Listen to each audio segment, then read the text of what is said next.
Hello everyone, स्वागत है सभी का हमारे चैनल इंडियंस बायोलॉजी हब में।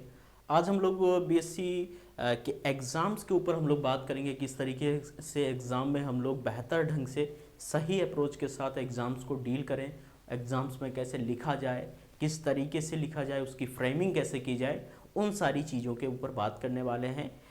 स्टार्ट करते हैं आज के लेक्चर को हम लोग। देखिए, सबसे पहले हम लोग बात करेंगे यहाँ पर 4 पॉइंट्स के ऊपर बात करेंगे, जिसमें हम लोग जो है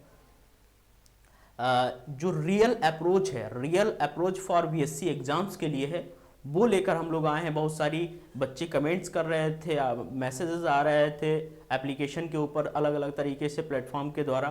तो इन टॉपिक्स के ऊपर हम लोग बात करेंगे, जिसमें हम लोग बीएससी एग्जाम में कैसे लिखा जाए, किस ढंग से लिखा जाए उसके ऊपर बात करेंगे।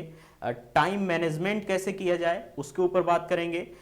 कुछ नहीं पढ़ा है, क्या कर रहे हैं, उसके ऊपर भी बात करेंगे। बहुत सारे स्टूडेंट्स ऐसा कमेंट करते हैं। और बीएससी एग्जाम के लिए रियल स्ट्रेटजी क्या है सबसे बेहतर ढंग, किस प्रकार का माइंडसेट होता है, चाहे वो प्रोफेसर्स का माइंडसेट हो, चाहे वो डिफरेंट टाइप के स्टूडेंट्स का माइंडसेट हो, उसके ऊपर हम लोग बात करेंगे। सबसे पहले हम लोग पहला जो पॉइंट है, बीएससी एग्जाम्स में कैसे लिखा जाए, किस तरीके से लिखा जाए, उसके ऊपर हम लोग बात करेंगे। आप लोग जानते हैं कि हर एक एग्जाम की एक रिक्वायरमेंट होती है, एक उसकी एक्चुअल जो नीड होती है, उसके अनुसार उसको डील करना चाहिए। बीएससी एग्जाम्स की अगर हम लोग बात करें तो बीएससी एग्जाम्स में जो क्वेश्चंस का टाइप रहता है, आप लोग जानते हैं हमारा exam long question, short note और ऑब्जेक्टिव टाइप में आने वाला है। और उसमें एग्जाम में जो लिखा जाता है, कैसे लिखा जाए, उसको हैंडल कैसे किया जाए, तो सबसे बढ़िया अप्रोच क्या होती है कि कोई भी एग्जाम में क्वेश्चन आया है, उसका जो फ्रेमिंग है, उसका जो स्ट्रक्चर है, उसको एक बेहतर और रेगुलर वे में उसको डिफाइन किया जाए, वो सबसे सही तरीका माना जाता है। एग्जाम्पल के तौर पर हम लोग समझने की कोशिश करें। अगर मान लीजिए आपके एग्जाम में कोई फैमिली पूछी गई है, चाहे वो सोलेनेसी हो, चाहे कुकुरबिटेसी हो, चाहे मालवेसी हो, कोई भी फैमिली पूछी जाए, तो उसको लिखने का क्या तरीका होता है। सबसे पहले हम लोग उसके क्लासिफिकेशन की बात करते हैं, उसके कैरेक्टरिस्टिक्स की बात करते हैं, जिसमें हम लोग वेजिटेटिव कैरेक्टर्स, फ्लोरल कैरेक्टर्स की बात करते हैं। वेजिटेटिव कैरेक्टर्स में हम लोग रूट, स्टेम और लीफ की बात करते हैं। फ्लोरल कैरेक्टर्स में हम लोग कैलेक्स, करोला, एंड्रोशियम, गाइनोशियम की बात करते हैं। इन्फ्लोरेसेंस की बात करते हैं। फ्लोरल फार्मूला कैसा होता है, ये सारी चीज़ों की बात करते हैं। अगर हम लोग एक और एग्जांपल देखें, जैसे मान लीजिए कोई भी क्वेश्चन किसी भी प्रकार के लाइफ साइकिल आ गई, या किसी भी प्रकार का लॉन्ग क्वेश्चन से लाइकेन के बारे में पूछा गया, या फिर मान लीजिए पीसीआर के बारे में पूछा गया, कोई भी क्वेश्चन पूछा गया, तो उस क्वेश्चन की जो रियल स्ट्रक्चर है, जो उसकी फ्रेमिंग है, वो फ्रेमिंग बहुत इंपॉर्टेंट हो जाती है। ऐसा नहीं है कि मान लीजिए किसी क्वेश्चन के बारे में पूछा गया, आपने उसका रिप्रोडक्शन पहले लिख दिया, उसके बाद में उसका क्लासिफिकेशन लिख रहे हो, ऐसा नहीं होता है। एक वेल डिफाइंड क्वेश्चन का एक वेल डिफाइंड स्ट्रक्चर होता है, उसी स्ट्रक्चर के अनुसार लिखेंगे आप, तो आपको बेहतर नंबर मिलने के चांसेस हो जाते हैं, और बेहतर नंबर मिलते भी हैं जब आप सही और बेहतर ढंग से लिखते हैं। दूसरा हम लोग बात करेंगे यहाँ पर, दूसरा जो आपका क्वेश्चन है टाइम मैनेजमेंट को लेकर।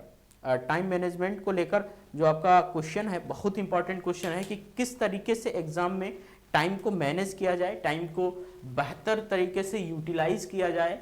तो बीएससी एग्जाम्स की अगर हम लोग बात करें, उसमें एक आपको क्राइटेरिया फिक्स करना होता है कि लॉन्ग क्वेश्चंस को हम 35 मिनट से ज़्यादा समय नहीं देंगे, शॉर्ट नोट को 12 या 13 मिनट से ज़्यादा समय नहीं देंगे, और 10-12 मिनट से ज़्यादा शॉर्ट नोट को समय नहीं देंगे। उसके बाद में जो समय बचता है, उसमें आप लोग जो की पॉइंट्स होते हैं उनको हाईलाइट कर सकते हैं, जो स्ट्रक्चर्स होते हैं उनको सही तरीके से जो है फ्रेमिंग कर सकते हैं। तो टाइम मैनेजमेंट में अगर आप इस सीक्वेंस में चलेंगे, जहां पर आपको हर एक लॉन्ग क्वेश्चन को इक्वल टाइम देना है, ऐसा नहीं है कि कोई लॉन्ग क्वेश्चन आपको बेहतर तरीके से ढंग से आ रहा है तो आप उसको 1 घंटे दिए जा रहे हैं और किसी को आप 20 मिनट भी नहीं दे रहे हैं, तो ऐसा नहीं है। क्योंकि अगर मान लीजिए 20 नंबर का क्वेश्चन है तो आपको 20 नंबर से ज़्यादा नहीं मिल सकते।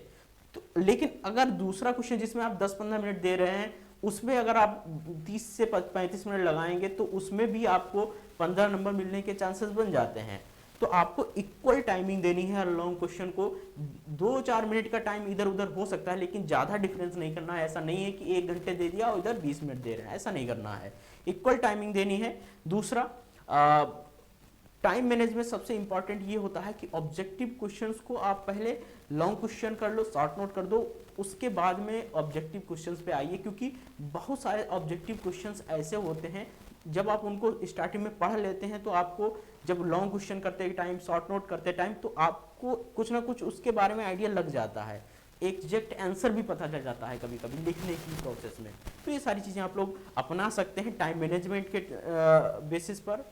कुछ स्टूडेंट्स ऐसा क्वेश्चन पूछ रहे हैं हमारे डिफरेंट एप्लीकेशंस के थ्रू कि सर मैंने कुछ नहीं पढ़ा है, मैं करूं क्या। उन्होंने नोट्स भी खरीद लिए, सब कुछ कर लिया, पैसे भी भेज दिए, लेकिन उनका क्या है, उनका जो है सिस्टम ये है कि वो कहीं जॉब कर रहे हैं, कहीं कुछ किसी में बिजी हैं। तो उनके लिए सबसे बेहतर तरीका क्या हो सकता है कि जो इम्पॉर्टेंट क्वेश्चंस की सीरीज है उसको ज्वाइन करें। उस ज्वाइन करने के बाद में उन्हीं के नोट्स तैयार करें, उन्हीं को बेहतर ढंग से तैयार करें, तो उनका एग्जाम बेहतर हो सकता है, खासकर उनको अच्छे नंबर मिलने के चांसेस हो जाते हैं।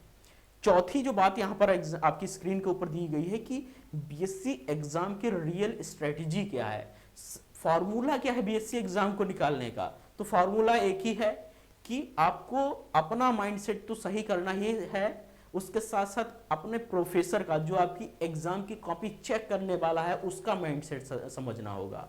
उसके ऊपर थोड़ी सी बात करेंगे, क्योंकि बहुत सारे सीनियर प्रोफेसर्स के साथ मैं कनेक्टेड रहा हूँ, रहता हूँ, और परमानेंट मेरी बातचीत चलती रहती है।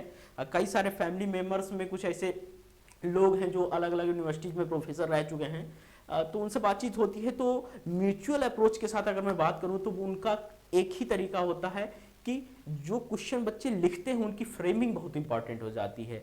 किस तरीके से बच्चे ने क्वेश्चन को लिखा है, क्वेश्चन में जो हाईलाइट करने वाले पॉइंट्स हैं उनको किस तरीके से उन्होंने हाईलाइट किया है। दूसरी बात, बहुत इंपॉर्टेंट बात यह है कि वो समझते हैं आपको बीएससी एग्जाम में अगर कोई क्वेश्चन पता नहीं है तो आप उसके बारे में कोई अपनी तरफ से मत लिखिए कि आपको कुछ भी आ गया आर्ट्स के स्टूडेंट्स की तरह, या कुछ भी मत नहीं लिखना है। आपको अगर नहीं आता है तो आप उसी क्वेश्चन से रिलेटेड जो भी आता है, साइंस से रिलेटेड, बायोलॉजी से रिलेटेड, तो लिख सकते हैं। वरना आप उस क्वेश्चन में इधर उधर की चीजें लिखेंगे तो एग्जामिनर नाराज हो जाता है, क्योंकि कोई भी एग्जामिनर है वो असिस्टेंट प्रोफेसर बना है, वो उसको बड़े बड़े एग्जाम्स निकालकर एक लॉन्ग प्रोसेस के थ्रू वो वहां पर पहुंचता है, तो उसको इन चीजों से थोड़ा सा अजीब सा फील होता है कि इस तरीके से बच्चे बैठ रहे हैं। तो आप कम से कम एग्जाम्स में टीचर्स की माइंडसेट को समझना है कि वो किस तरीके से चीजों को पढ़ता है, समझता है। आप लोग जानते हैं, मैंने जहां तक मैं जानता हूं, समझता हूं, जो भी मेरी बातचीत हुई है, वो लोग एग्जामिनर्स ज्यादातर आपका क्वेश्चन पूरा नहीं पढ़ते हैं, वो की पॉइंट्स के ऊपर, स्पेसिफिक फीचर्स के ऊपर, स्ट्रक्चर्स के ऊपर ज्यादा ध्यान देते हैं, और उन्हीं चीजों को अगर आप बेहतर बनाते हैं, बेहतर करते हैं, तो आपका एग्जाम बहुत अच्छा हो सकता है। एक लास्ट बात आप ध्यान रखिएगा, कोई भी एग्जाम आप दे रहे हैं, चाहे बीएससी हो, बीए हो, कोई भी एग्जाम आप दे रहे हैं, वो एग्जाम में जो आपकी मार्कशीट, जो आपका रिजल्ट आता है, उसमें कितने भी ज़्यादा नंबर लेकर आए, कम नंबर लेकर आए, उसमें ये डिफाइन नहीं होता है कि आप कितने होशियार हैं, आप कितने टैलेंटेड हैं, आप कितना ज़्यादा डेडिकेटेड रहे हैं। लेकिन उन नंबर्स के बेस पर ये डिसाइड जरूर होता है कि आपका समर्पण कितना रहा है, आपका डेडिकेशन कितना रहा है, आपके पेपर में, आपके एग्जाम में, और आपकी होलिस्टिक अप्रोच में। Thank you so much. और जिन भी बच्चों के पास नोट्स नहीं है, वो Indians biology hub Telegram channel पर जाकर सारे नोट्स को ले सकते हैं, आराम से, आसानी से, बिना किसी पैसे के पढ़ सकते हैं। ये सारी जो अपडेट्स हैं, ये सारे जो नोट्स हैं, वो आपके लिए मेरी टीम ने तैयार की हैं, और बहुत सारी मेहनत भी इन्वॉल्व है।